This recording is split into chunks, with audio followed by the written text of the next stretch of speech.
de la camarade Isabelle Kapinga, qui est coordonnatrice nationale du département de formation de l'UFF, membre permanent de la CDT.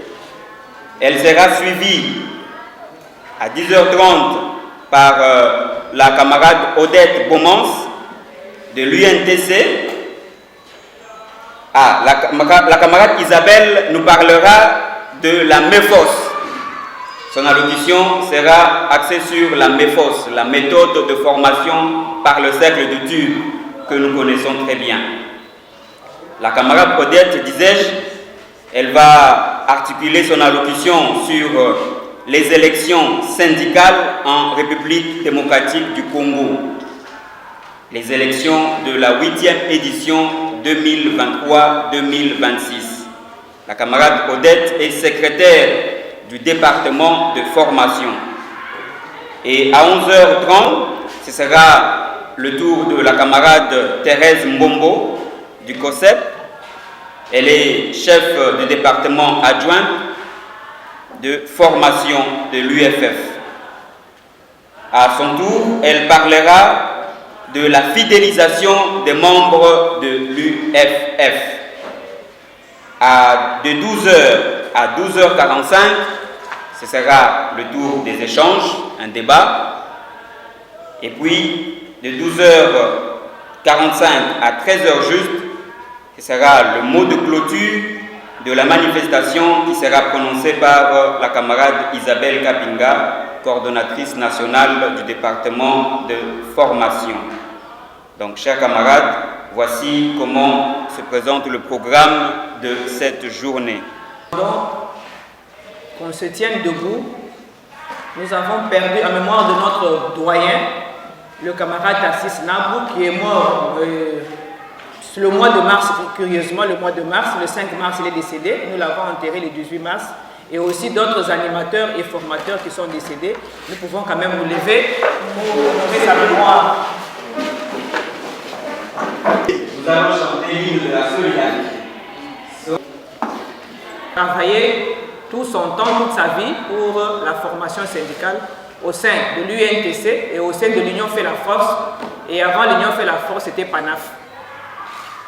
Que son âme repose en paix et que l'Éternel se souvienne de sa famille, de ses enfants surtout, qu'il les prête vie et qu'il puisse aussi aller de l'avant. Alors notre journée d'aujourd'hui a deux objectifs. Le premier, c'est la remise à niveau de tous les animateurs et animatrices des cercles d'études. Le deuxième, c'est la sensibilisation des animateurs et animatrices par rapport aux élections syndicales dans le secteur privé et le secteur public en RDC. Donc nous avons deux objectifs très importants. Pour parler d'abord du premier objectif, moi je vais plus m'atteler sur le premier objectif. Le deuxième, ça sera la camarade Odette qui sera complétée par la camarade Thérèse. Le premier objectif consiste à la remise à niveau des animateurs. Pourquoi devons-nous parler aujourd'hui de la remise à niveau des animateurs? Pour la petite histoire, aujourd'hui nous parlons de l'Union fait la force. Avant de parler de l'Union fait la force, nous avions parlé de PANAF. Le projet, aujourd'hui appelé Union fait la force, a commencé avec PANAF qui était composé seulement de deux organes syndicales. Il y avait la CDT et l'UNTC. Nous avons cheminé longtemps. De 1998 à 2011, où nous avons travaillé en tant que PANAF avec deux organes syndicales, le bailleur de fonds ou bien le partenaire suédois, plutôt le syndicat suédois. Et depuis lors, nous avons formé plusieurs promotions de camarades. Nous croyons que la salle sera réellement pleine parce qu'il y a des camarades que nous avons formés pendant des années. De 2012 à nos jours, c'est la FGTB, le syndicat belge, qui finance nos activités en tant qu'Union fait la force.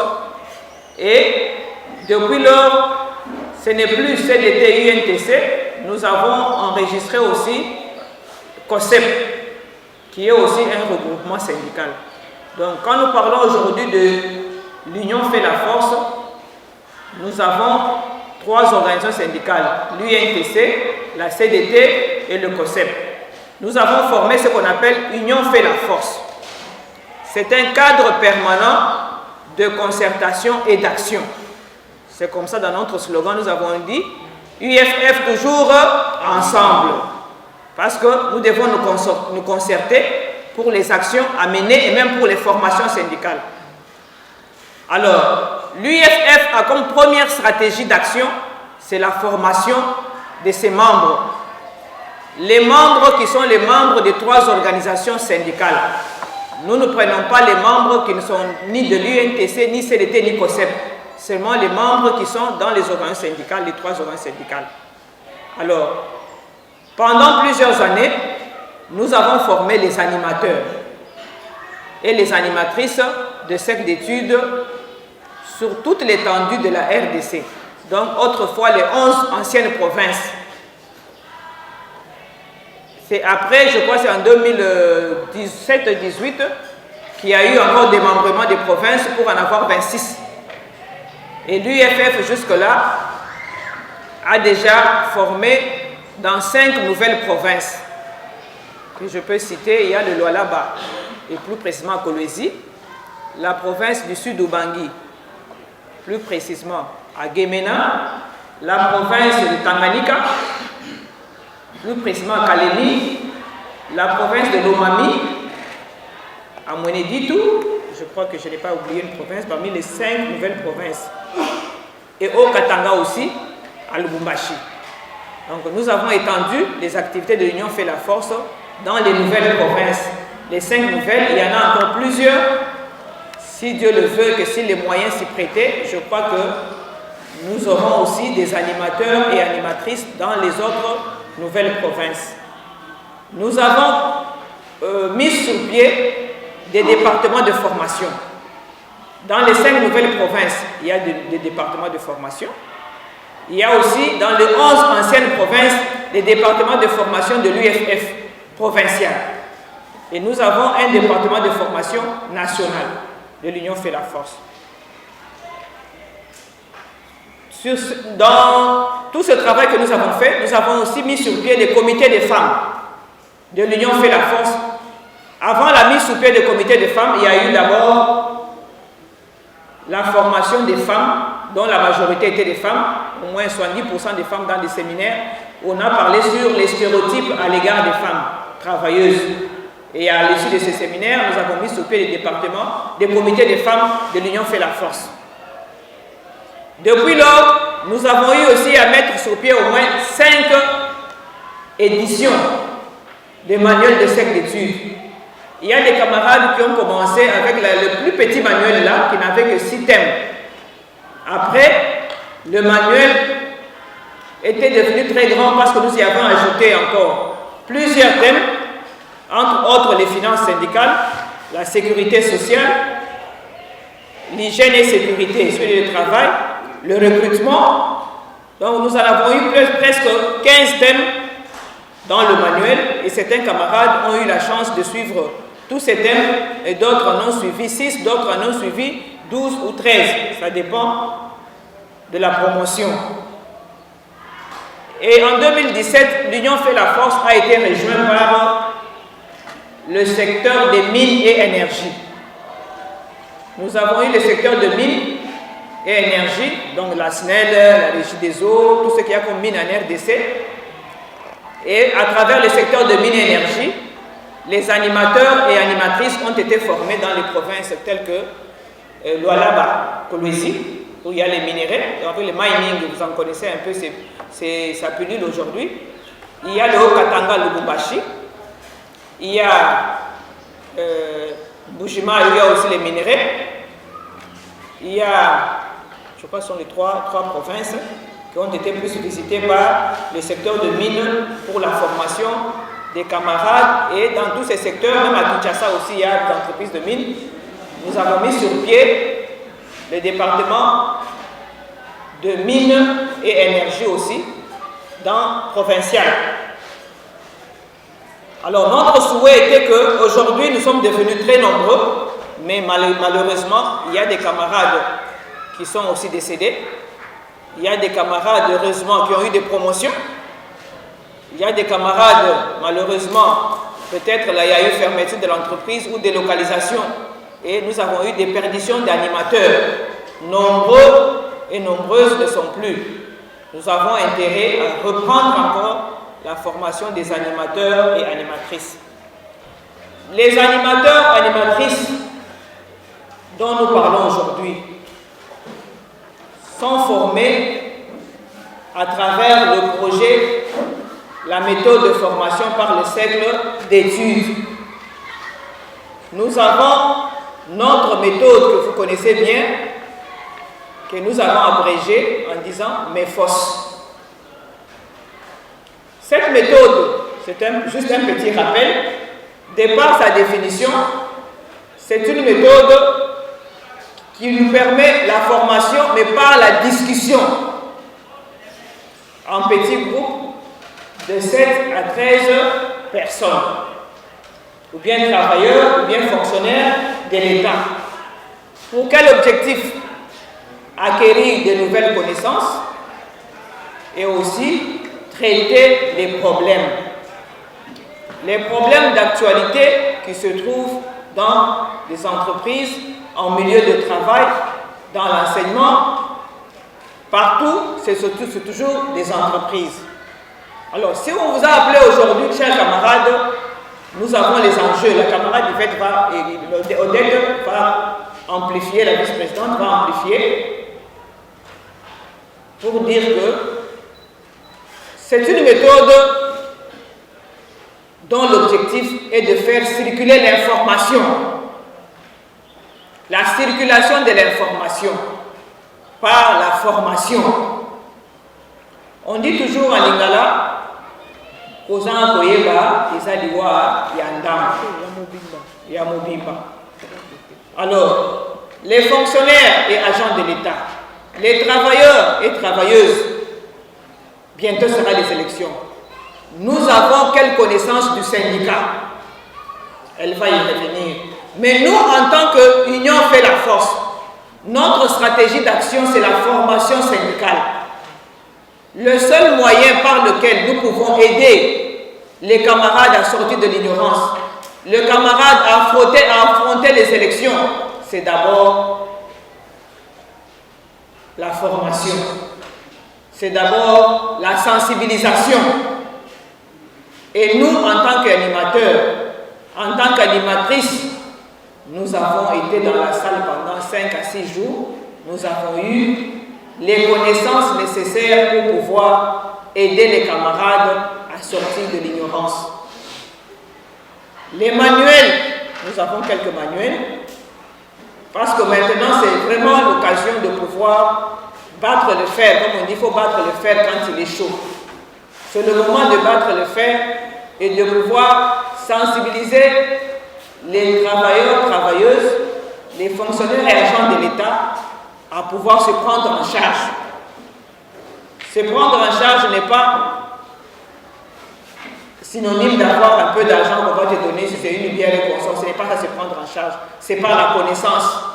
Ce qui est dans sa tête qu'on peut combattre certains effets, certaines activités, certains comportements, certains méfaits. C'est ça la prise en charge par la connaissance. Donc, nous avons besoin, chers camarades, de pouvoir nous battre, démontrer réellement aux partenaires. Moi, j'ai cité ici d'abord, nous avons comme partenaire, c'était la LOTCO, 2 syndicats suédois, un du secteur public, un autre secteur privé, qui nous ont soutenus pour que les travailleurs, travailleuses, agents d'État sortent de l'ignorance. Parce qu'à travers la méthode de formation par le cercle d'études, en Suède, à l'époque, il y avait au moins plus de syndicalisation. Les travailleurs prenaient conscience, ils intégraient le syndicat et cotisaient. C'est ainsi qu'ils avaient compris qu'il faut qu'on amène aussi cette méthode en RDC pour que les travailleurs, travailleuses congolais, les agents fonctionnaires de l'État prennent conscience de leurs activités, de leur situation et arrivent à changer la situation. Et après, c'était les partenaires belges, la FGTO, FGTB qui est actuellement comme partenaire Mais il faut que nous soyons en mesure de prouver que nous avons été formés pendant plusieurs années et voilà maintenant le résultat. Camarade Stéphane, qui représente la FGTB, était avec nous ici au mois de janvier. Il a posé la question, à quand les élections syndicales? Nous voulons voir réellement les résultats. Après autant d'années d'investissement dans les militantes congolaises, les travailleurs, travailleuses congolais, fonctionnaires, agents de l'État, nous voulons voir les résultats. Donc, chers camarades, c'est une interpellation pour chacun de nous. Faisons un effort pour ranimer nos bases. Je sais que dans plusieurs entreprises ou bien ministères, nous avons mis sur pied des comités de base. Il est important que ce comité de base soit animé. Ce n'est pas une utopie aujourd'hui. Nous pensions depuis les années antérieures, non, il y aura élection, il y aura élection. Maintenant, c'est effectif. Nous, nos militaires qui sont sur le champ de bataille, ce sont des animateurs et animatrices de cette étude que nous avons formés, avec lesquels nous avons fait des journées d'évaluation et sur le terrain nous sommes passés. Alors nous vous demandons, chers camarades, même ceux qui ne sont pas venus, si vous les connaissez, de pouvoir les réveiller et leur demander de commencer réellement le travail. Il ne faut pas se fatiguer. Je ne sais pas, je n'ai pas beaucoup de choses à dire, mais nous savons que l'Union fait la force regroupe 3 organisations syndicales. Que nous puissions vibrer, qu'on sente réellement que les formations que nous avions faites ne sont pas des utopies, ce sont des réalités. Voilà le fruit. Parce que je sais qu'ils vont demander les résultats. Parce que l'année 2018, lorsqu'on avait clôturé les élections, ils s'étaient renseignés au ministère du Travail pour demander les résultats. Heureusement, à cette époque-là, les sièges que l'UNTC, la CDT, COSEP avions eu nous permettaient d'être premiers en nombre de sièges. Mais cette fois-ci, ça sera la même chose. La balle est dans notre camp. Donc vous et nous devons partager nos responsabilités. Nous devons nous y mettre et nous battre pour que le résultat soit réellement effectif et refléter ce que nous avons investi en nous pendant autant d'années.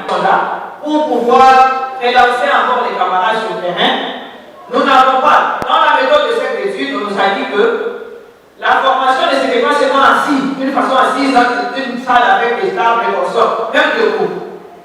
Successeurs. Pour que nous ne puissions pas avoir de vie. Il y a des camarades qui ont eu des promotions. J'ai vu quelques-uns qui ont déjà envoyé leurs remplaçants, leurs successeurs, c'est très intéressant.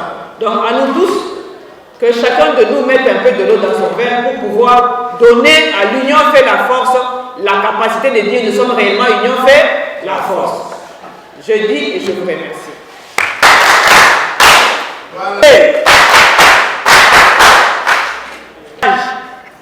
Des élections sociales, quels sont les défis que nous avons en présence et puis quel est le rôle du syndicat dans ce processus et enfin le rôle de l'animateur et de l'animatrice.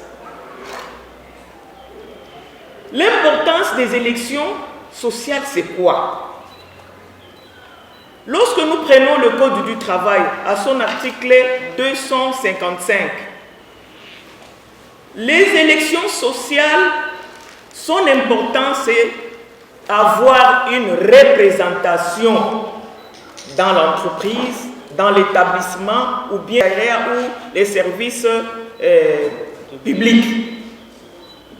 Et cette représentation, elle vient comment? Comment les travailleurs doivent être représentés? Les élections, comme le camarade l'a dit, Madame la ministre a déjà pris l'arrêté. Pour la fonction publique, je crois que le ministre Eliao l'a annoncé pour le mois de septembre de cette année même. Les élections sociales sont différentes des élections politiques. Pourquoi? Parce que même le processus en soi, il est différent de celui des élections politiques. Nous, dans nos élections sociales, c'est pour élire les délégués syndicaux qui représente les travailleurs. Pourquoi les travailleurs doivent être représentés? Parce que lorsqu'il y a des enjeux, lorsqu'il y a des discussions, ou bien lorsqu'il y a des revendications, tous les travailleurs ne peuvent pas aller voir l'employeur. Tous les travailleurs ne peuvent pas aller au ministère. Tous les employeurs ne peuvent pas aller voir le gouverneur. Il faut qu'il y ait les représentants des travailleurs. Ce sont ceux-là que nous appelons les délégués. Ils ont, dans la législation a fixé, ils ont un mandat de 3 ans renouvelable. Alors, ces délégués ils ont leur mandat de 3 ans et dans ce mandat-là, ils bénéficient d'une certaine immunité. Vous le savez, ceux qui sont des délégués syndicaux, vous avez une certaine immunité que la loi confère à des délégués syndicaux. Alors, et c'est l'organe officiel reconnu qui traite avec l'employeur, qui traite avec l'État, qui traite avec les autres structures, les autres structures en place en cas de problème. Alors, maintenant, quels sont les avantages des élections sociales? Les avantages des élections sociales, c'est pour garantir la paix sociale, où les représentants des travailleurs et les délégués syndicaux vont discuter des problèmes du monde du travail au niveau il y a l'État et les représentants des travailleurs. Au niveau des entreprises publiques et privées et établissements, nous avons les dialogues sociaux à 3 niveaux. Nous avons d'abord la Commission nationale du travail, où on se retrouve en tripartite. Il y a l'État congolais, il y a les organisations des employeurs et puis il y a les organisations des travailleurs. Ils vont discuter pour les problèmes qui se posent dans la société congolaise, surtout les problèmes de travail. Parce que la législation a tout prévu, même les périodicités de la tenue de ces différentes échéances. Pour le Conseil national, je crois que c'est 2 fois l'an. Et quand nous quittons le niveau national, nous avons maintenant le niveau de l'entreprise ou établissement.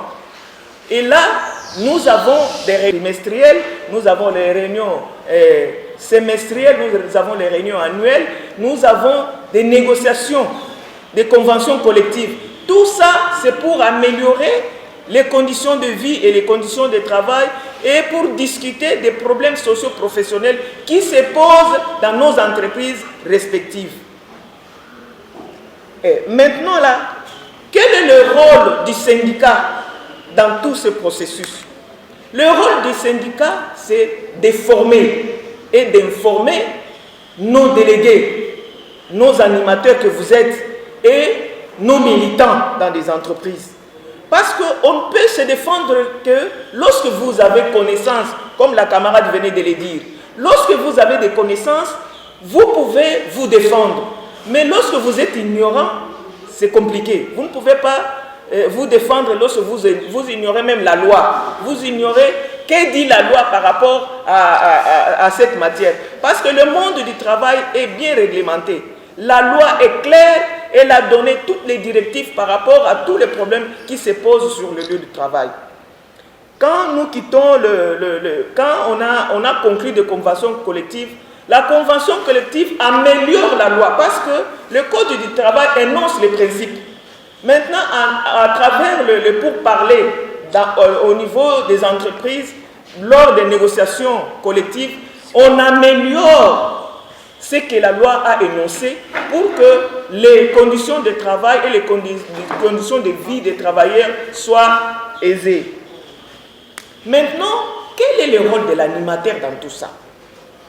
Parce qu'aujourd'hui, beaucoup de syndicats viendront dans vos entreprises pour vous dire « Ah, votez pour moi, moi je ferai ceci pour vous, moi je ferai ceci pour vous, moi je suis comme ça, j'ai ça, j'ai ça, j'ai ça. » C'est bien bon.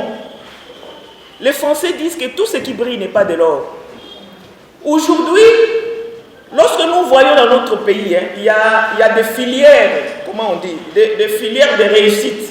Hein, vous avez la politique, les gens veulent faire la politique parce que là-bas, on a l'argent facilement et puis on gagne sa vie. Il y a la musique, il y a le football. Maintenant, il y a les syndicats qui s'ajoutent. Tous ceux qui sont chômeurs à la maison, qui n'ont rien à faire, maintenant, ils vont s'organiser et créer des syndicats.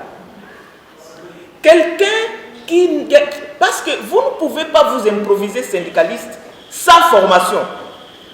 La camarade a martelé ici que la formation est très importante. C'est elle-même la sève, hein, dans le syndicat. On ne peut pas prétendre être syndicaliste sans être formé. Aucune formation syndicale. Moi, je trouve ça aberrant. Mais nous ne pouvons pas interdire ces syndicats-là. Parce que la loi, elle est ouverte à tout le monde. Tout le monde peut créer son organisation syndicale, aller au ministère, se faire enregistrer et puis... Mais la balle est maintenant dans votre camp. Il faut ouvrir l'œil. Qui est qui? Qui est quoi? Mais quand quelqu'un vient vous dire, je ferai ceci pour vous, je ferai ça pour vous. Moi, la formation que j'ai eue, je sais que les problèmes socio-professionnels se rencontrent dans l'entreprise. Les travailleurs, ils vont élaborer leur cahier de charges. Ils vont remettre à la délégation syndicale. Et c'est la délégation syndicale, avec l'encadrement des syndicats, ils vont voir comment il faut, à la lumière de la loi, comment résoudre ce problème. Mais les syndicats qui viennent, eux, avec des solutions, lui, il n'est même pas encore représenté dans votre entreprise.